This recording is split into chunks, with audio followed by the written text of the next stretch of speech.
The Sweet Baby Inc.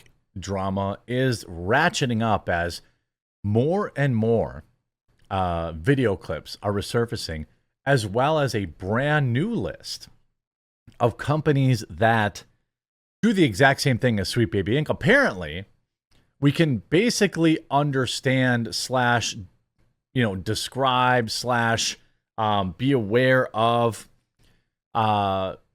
why so many games seem to follow the exact same ideological tropes. There are many individuals out there that believe that there has been a pretty concerted effort to make women ugly in video games. I would say in general, strongly agree with that. There have been various narrative choices made over the years to push one particular ideology. And let's just say in video game world, there really hasn't been a lot of conservatism pushed. Now, if you're like me, you just don't want any politics in your video games. That's just, quite frankly, the last thing I want in my video games. It's just, I don't have any interest in it.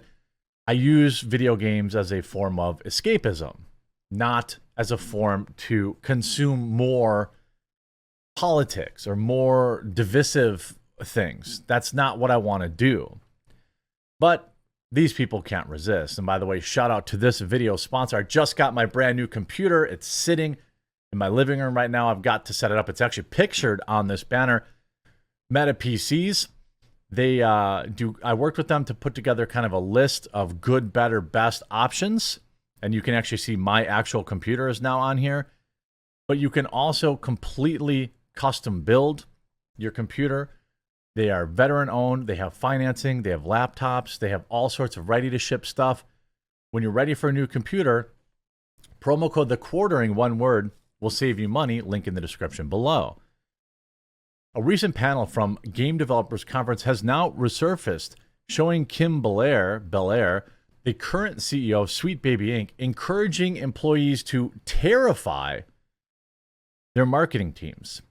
In the panel, Belair is discussing the importance of writing consultancy and inclusion when discussing AAA developers. She had this to say, quote, "If you're a creative working in AAA, which I did for many, many years, put this stuff to your higher ups. And if they don't see the value in what you're asking for, when you ask for consultancy, when you go ask for research, go have a coffee with your marketing team and just terrify them with the possibility that if they don't give you what you want, bad things will happen." I mean, that is absolutely wild that, people, it's right out there in the open. Basically bully anybody, who might push back. And you can go here. I'm sure that, the comments are turned off. What a surprise. Critics of the companies focus on their work promoting representation and inclusivity out of concern that a game's quality could become compromised by poor writing meant to promote an ideology rather than enhance a game. Sweet Baby has made headlines in recent weeks after some employees criticized a Steam curator called Sweet Baby Inc. Detected, who created a list of games who's had involvement in the company. The companies chose to publicly shame the individual who created the list and created a harassment campaign by encouraging their followers to mass flag the user's list as well as their personal account. Well, the list now has nearly 200,000 followers. What is the list? The list is simply a list of games that this company has had some involvement in.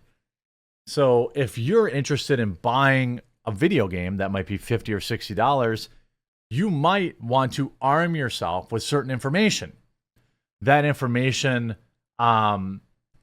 is that I don't want SJWs who worked on my games. I think that's very reasonable.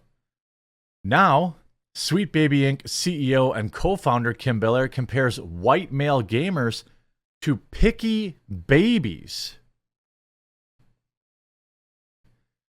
Sweet Baby CEO, co-founder Kim Belair previously compared white male gamers to picky gamers as she explained how her company gained influence on major video game developers during a 2019 press conference. At the beginning of her presentation, Belair made it abundantly clear what her and her company's goals are. We do narrative development in games and kind of beyond what we try to bring inclusion, diversity, and a new kind of, and new ideas, kind of. Well, putting a chick in it and making her gay isn't exactly a new idea. Later in her presentation, she also confirmed that the company acts as sensitivity readers for video games, saying, quote, "We need sensitivity readers. We need risk assessment. And these are, like, again, important services that I literally list, totally on every PDF that I send out. Like, hey, I can do risk assessment and sensitivity reading. For what? For what? You're the group of people that are going to be offended by everything. And now you want me to pay you to not be offended? These people are basically terrorizing the game industry, holding it hostage. About 2/3 through the 30-minute presentation, Belair compared white male gamers to picky babies, saying, I think in our industry and in so many creative industries, if you want to look at film and television in any art form, we start treating our core demographic as fixed and static value, something that does not change and something that is locked in place. So despite the changing face of audiences, despite the changing faces of conference like this one, we'll still look at our core demographic and say, okay, they're white, cis, hetero males, and we cater almost exclusively to them. And the problem is we just don't cater to them like, here's something that we think you'll enjoy. We cater to them like a picky baby. That's an interesting thing to call customers. And by the way, for $60 for, in general, not even a complete video game these days, I feel like we have a right to be picky. We have a right to be picky. It's expensive. Video games are expensive. $60, $70, $80, $100 if you want the full game at launch, plus $30 add-ons down the road. Plus, you never even own the game, and as soon as they want, they'll shut it off. Plus, if you say a word on the internet they don't like, they'll take the game away. We feed them the same thing we know they like and love, and keep feeding them. We're like, here you go. We know you love it. Eat this, eat this, eat this. So then when you get anything else, they react like a picky baby would, which would be like, oh, no, thank you. I don't want this. That doesn't sound like a baby. I like the idea of all this coming out now again. This is great. This is great for the gaming world. We are not picky babies. And quite frankly, it's speeches like this. It's, race-driven decisions like this, narratives like this, that absolutely make me support anybody who would, curate these lists. Sweet Baby Inc. employee who tried to cancel gamer over boycott list gets X account limited. Bum, bum, bum, bum, bum, bum, bum. Of course, very angry. They got me. I'm guessing a few hundred gamers reported me. Got him for a week. So this individual tried to incite their followers to go flag down the creator of the Steam curation list, which would save gamers a bunch of money. They said, yeah, go flag down this list, go flag down the user that created it. And they ended up getting limited on Twitter for inciting harassment.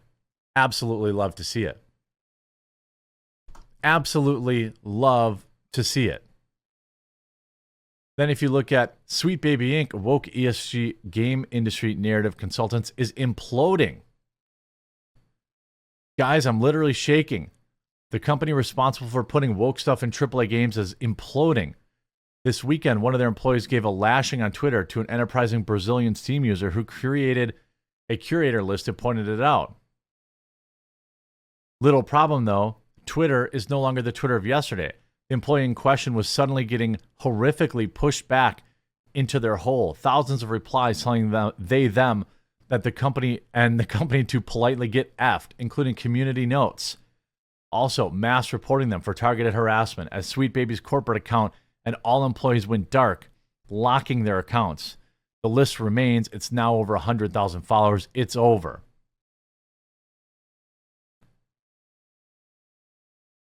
Now, here's a new list, though, that came out. Mr. Obvious tweeted this out. Internet autists have compiled a list of companies like Sweet Baby Inc. If only you knew how deep the rabbit hole goes. And you see, these are consulting groups. Sweet Baby Inc., Black Girl Gamers, Hit Detection, Balance Patch, Silver String Media, Stonemeyer Games, Gamer X, James Menendez Hose, Dragon Baby, let's show you another baby, obviously Anita Sarkeesian, Weird Ghost, Infinite Ammo, Gamma Space, and Cozy Comet Games. So I think that this same curator should probably create another list of games that, games that have been touched by these individuals. People are taking the power back, and it's great. This is not about entertainment anymore. Video games are currently the #1 tool for corporations, ESG, and governments to influence culture. The real subversion for upcoming generations is here. Everything has to be rewritten, censored, erased, and built up with propaganda. You see compulsion games. Many video games are the product of the times that they were created in. As we look to recreate and remaster those stories for modern audiences, we know what that means. It's important to consider the implications of these harmful portrayals and do our part to rewrite new history, not repeat it. We applaud our peers at Crystal Dynamics. Again, put them on the list. This is the Tomb Raider people.